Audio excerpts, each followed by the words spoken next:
กราบสบายดีทุกผู้ทุกคนที่เคารพเด้อพี่น้องเด้อวันนี้สาวมนต์สิออกมาชี้แจงหรือว่าชี้แกงเด้อพี่น้องเด้อบริบดาไพเด้อจ้าบริดาไพแต่สิมาบอกให้ FC ส่วนที่อาจจะไปฟังฝ่ายตรงข้ามพูดแล้วมาว่าให้เราอย่างนั้นอย่างนี้เอาเป็นว่า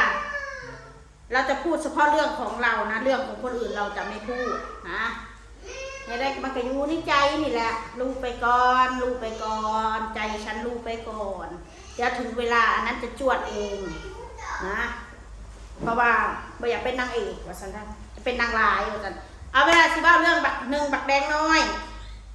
สองมาไงของมาอยู่ลาว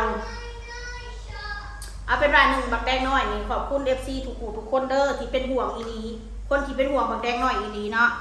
แดงน้อยเขาอยู่สุขสบายเนาะพี่น้องคอยกะหาคนเลี้ยงให้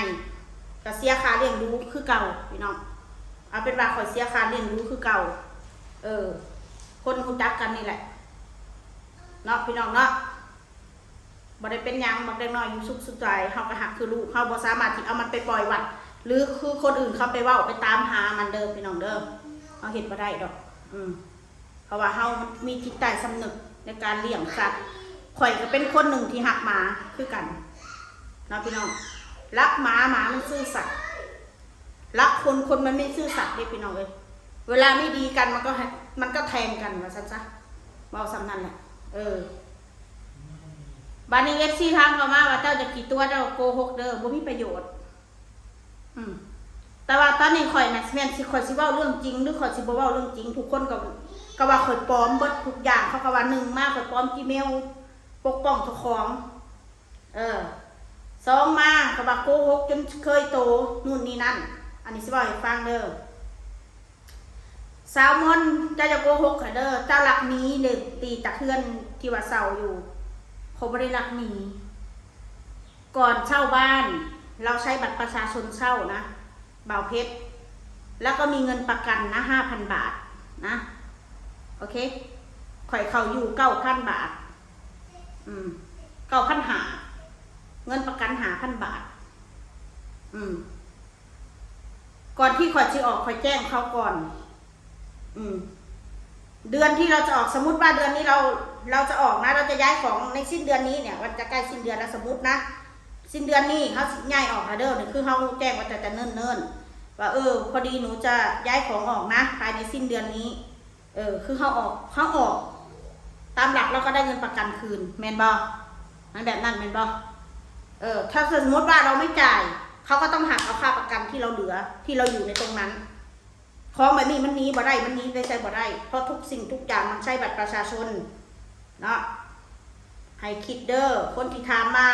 อย่าไปฟังช่องแชร์หลายบางทีช่องแชร์มันก็เคยเว้าอยู่ดีบางเรื่องบางครั้งก็บ่แม่นความจริงดอกแต่มันก็เว้าเพื่อความสะใจพวกมันเนาะคือมันว่าใส่เบาเพจจังสั้นจังซี่เขาจะอ่านคอมเมนต์เขาก็หัวเราะอยู่แต่เขาบ่ปาเขาเป็นหยังช่างเขาจะเฮ็ดได้เขาเฮ็ดเอาที่เขาสบายใจเพราะเขาบ่ได้อยู่100 ปีคนโคตรเฮ็ดจะข่อยก็บ่ได้อยู่ฮ้อนให้เขาเฮ็ดจะข่อย100 ปีทุกคนมันก็ไปที่เดิมกันหมดไม่ว่าจะจนหรือรวยมันไปกันบัดมันอยู่ในโลกสี่เหลี่ยมคือกันไปเลยเฮ็ดใส่กันบ่ฮอด100 ปีตอนนี้ข่อยก็อยู่แล้วลา30 กว่าปีพวกมันที่คนที่เฮ็ดจะข่อยกัน30 กว่า40 กว่าใกล้จะลงกันทั้งนั้นแล้วบ่เป็นหยังถือว่าอาสาทุกข่อยเอาโหสิกรรมให้ซะเด้อพี่น้องเด้อนะ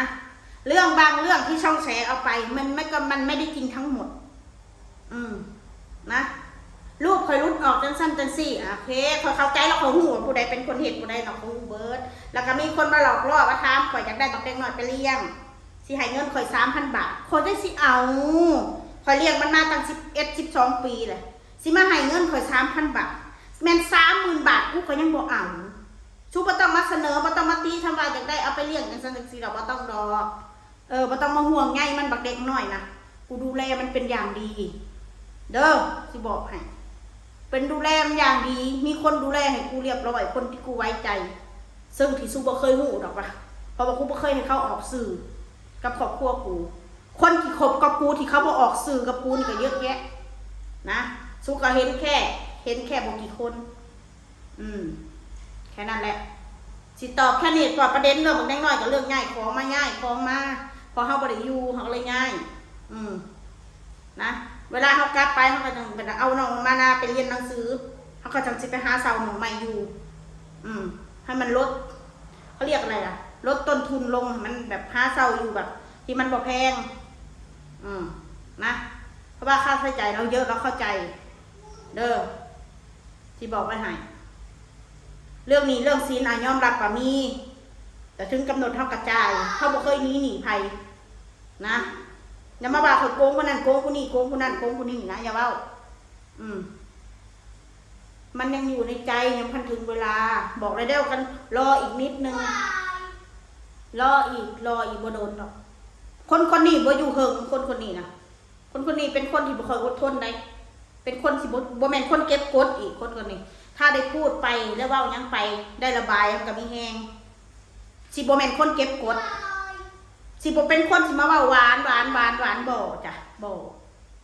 มักก็เว้าจวดโลดแล้วก็เป็นคนที่แบบว่า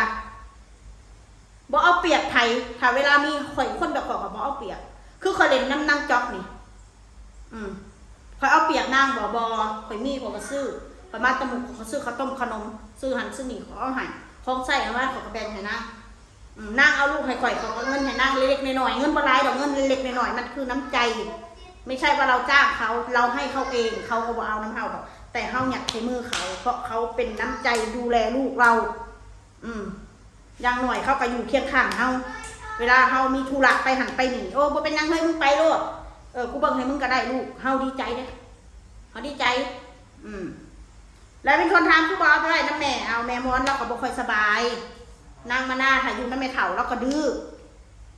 แม่เราก็อยากเบิ่งให้อยู่แหละแต่แม่ก็เมื่อยหมดเลยอากาศมันก็ร้อนเฮาก็เข้าใจถ้าแม่เว้าแบบนั้นเฮาก็เข้าใจ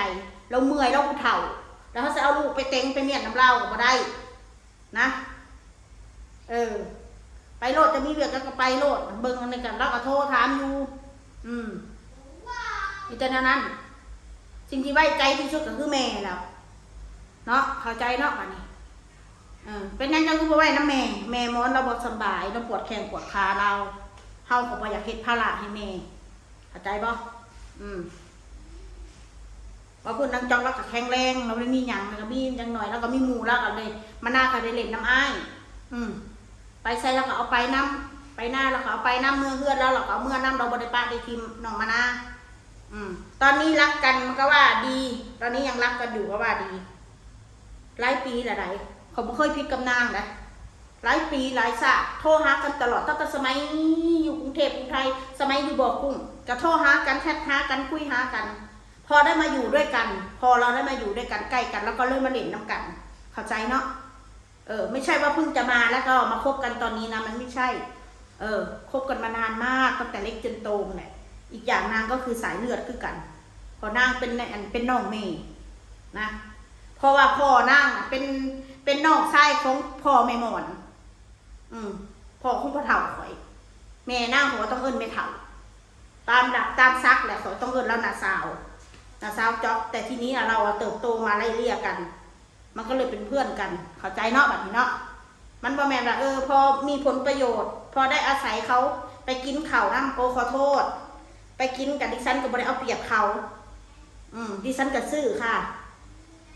อันใดเขาขายดิฉันก็ซื้อค่ะเขาขายปลาเขาซื้อเขาขายมาใหม่เขาซื้อจ้ะเพียงแต่เราเขาไปกินน้ำกันค่ะ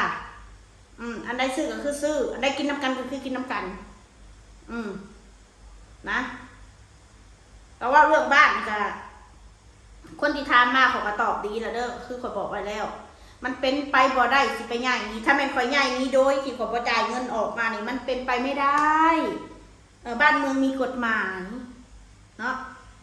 มันเป็นไปบ่ได้แล้วก็สิเอาบักแดงน้อยไปปล่อยวัดปล่อยบ้านนะเสื้อข่อยสักครั้งแน่ซุมเจ้าเสื้อข่อยสักครั้งแน่ช่องแชร์น่ะบางเทื่อมันก็อยากได้ยอดวิวมันหากินครอบครัวข่อยเข้าใจอยู่ดอกว่าคนสร้างปากข่อยคือบ่ได้แค่คนสร้างข่อยมันบ่ได้มาหาข่อยกิน